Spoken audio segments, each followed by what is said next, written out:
Please clear the road. Let's do it. They're still coming. You enter my shop. Hello, sir.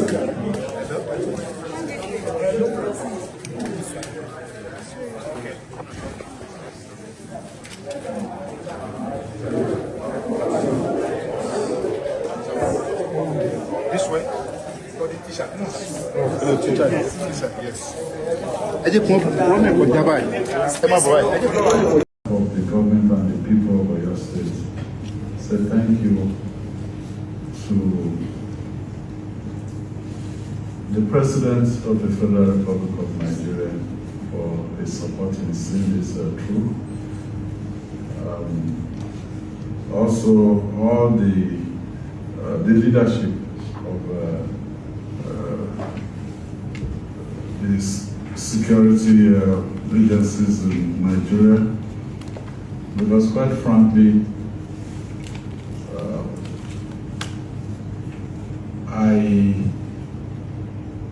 I'm still short of words because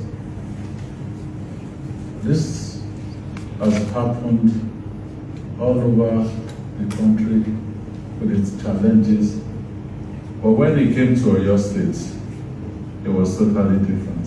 The whole world rose, and in unison, they kept calling for the safe return of the teachers and the students.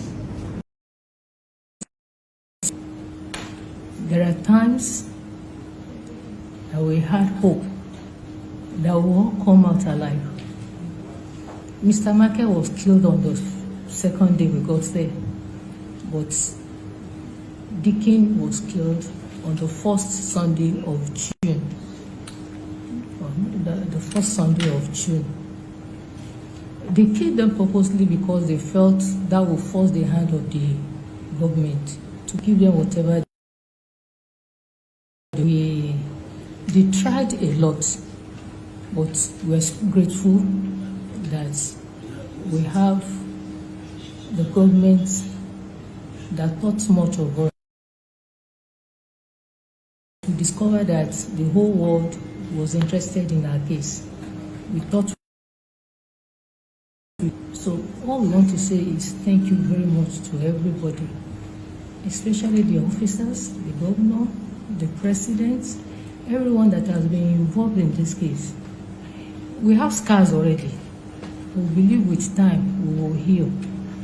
And we pray that those that lost their lives, the Lord will console the family. So on behalf of everyone, we are saying thank you from the depth of our hearts. We appreciate you so much. We appreciate all you have done, the effort you have put in, so that we all came out alive. Thank you so much. May the Lord continue to bless you all. Thank you very much. Your Excellency, the next on the agenda is... I want to just put on record that on 15th of May, 2026, it was indeed a sad day for us and of course the whole people of Oriire State. It was sometime around 10:00 hours.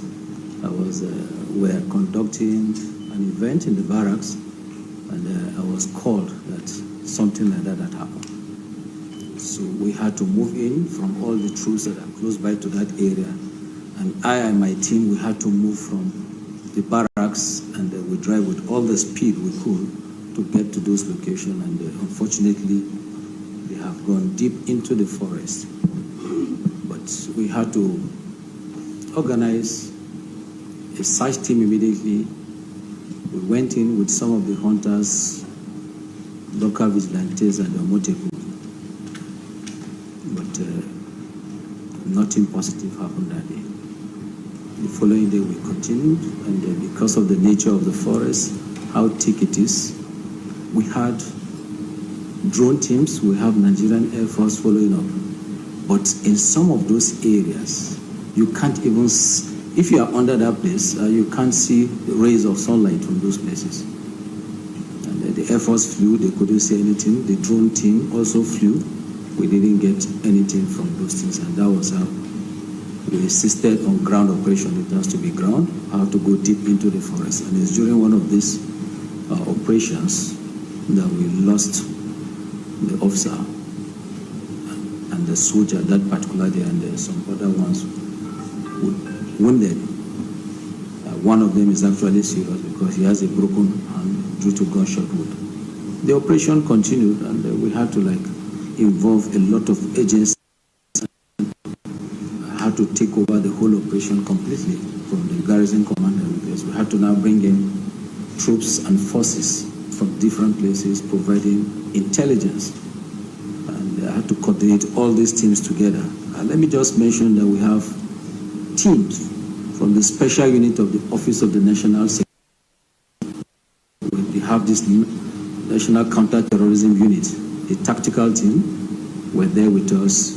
We have Defense Headquarters Special Forces team. That particular team comprises of the Army, Navy, Air Force, Police, DSS, Civil Defense, National Intelligence Agency, and some other security agencies. They made up that Special Forces team. They came in large number with the main equipment and everything. And we have the Nigerian Police. Apart from those ones in those Special Forces, we have them. We came from Oyo State, DSS from Oyo. We have Nigerian Air Force in Oyo. And specifically from the Air Force, we had a special team from Kainji. That is where they have that tactical operations group with all their fighter aircraft. National intelligence agencies were part of it. We have troops from the Operation Savannah Shield in Kwara. We had to bring them in to do a kind of blocking force from that northern side of the state. And of course, other security agencies, we have the local vigilante, like His Excellency said, we lost a few of those hunters too, Amoteku, and the rest of the others. And by the grace of God, on the 10th of July, we successfully rescued the 44 of them. Like she has mentioned, we lost 2 of the teachers while in captivity.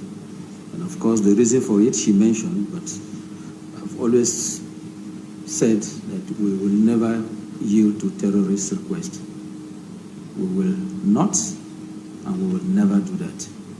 So the operation is a complex one. It lasted for more than a month, and it focused mainly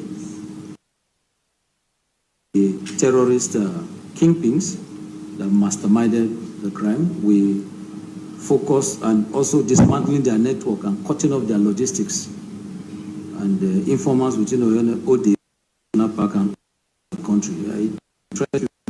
We had to go start looking for other members of the team and even members of their family outside of Oyo, Adamawa, Kano, different to get part of them. It was also what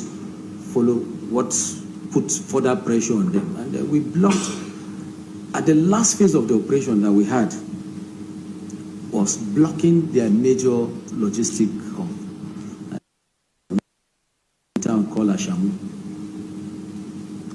to block the place, and it finally put pressure on them. And it was now they willing to release unconditionally. But we are not giving up on that. We say, no, it's not about releasing. We must see to the end of the terrorists operating in that particular region. And of course, indeed, the whole part of the country. And to the glory of God, we have them here. And of course, like His Excellency said, we suffered casualties from the military. And unfortunately, the day we buried the officer, that morning we buried the officer, it was that finally rescued him. The officer was buried in Adamawa State. So we salute their ultimate, the sacrifice they paid, and their bravery will indeed never be forgotten. Today, we thank God we are here to hand over the principal, teachers, and the pupils from the schools in Oriire.